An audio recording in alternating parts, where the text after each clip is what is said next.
Hi and welcome to the Resources Roadhouse. I'm Wally Graham and I am in Sydney at the New World Metals Investment Series, and I've just caught up with Andy Tudor, who's Managing Director of Nexus Minerals.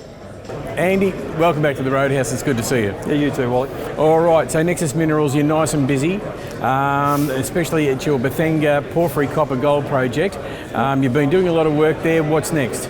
Yeah, look, it's genuinely a drill-ready stage. So we spent the last 2 years on this porphyry fertility study, which again is a matter of going back to first principles of geology for a start.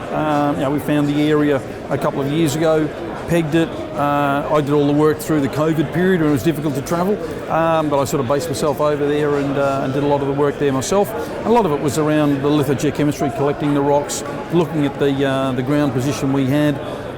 There's a historical copper mining area and mining district. They actually had their own smelter there at the turn of the century, but no one's really come to grips on why the copper was there. The old timers mined it top 30 or 40 metres and left it at that in these narrow veins, but the copper in the veins and the rocks they're in don't make sense, if you like, or they don't make geological sense as to, on the big picture, why is that amount of copper there. So that was what got my interest in the first place. 2 years now, fast forward, done all the geophysics, geochemistry, managed to narrow it down, and really keen to actually get going in the drill space. So it's look, we've got 400 500 metre deep diamond holes planned. All the permitting we needed is in place. The local landowners have given us access. Nothing else to do but get ourselves ready, get out of this like the winter period. It's genuinely not a good time, in that sort of, we're in East Albury, Wodonga. It can be sort of 5 degrees and sheeting rain, and we'd probably prefer to do it in the sunshine. So we'll just wait till October and be ready to go.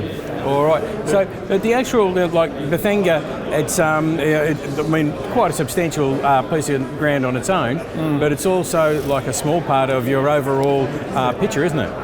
Yeah, so the whole once we were working at Bathenga, another company had made a LCT pegmatite discovery about sort of an hour and a half to the southeast of where we were working. So I went down there, had a look at their work and what they were up to, what they'd found, and just sort of started to piece together this, you're looking for a particular type of intrusive of rocks. So then we started looking at this whole Wagga-Ormio zone, which is 700-800 kilometres long, 80 kilometres wide. Rather than limiting yourself to some postage stamps, let's look at the whole geology structure and how large this thing could be. And that's really what led us to doing more detailed work. We've optioned a project called Merrimack, which is what we've been spending our time with, being able to get on the ground, sample the LCT pegmatites there, and also we've just had an announcement out today that it's actually spodumene is the mineral that's in the pegmatite, and the mineralogy looks pretty good. So as we were doing that work, we looked at the whole belt and managed to peg over 15,000 square k's. So biggest peg in New South Wales history, and now it's a matter of getting on the ground, working out where these contacts are of these granites, and working our way out from there and searching for LCT pegmatites. It seems like you've got a lot going on, Andy, and as always at Nexus, it's always an interesting chat. I never get a word in with you. I've always found that. Yes.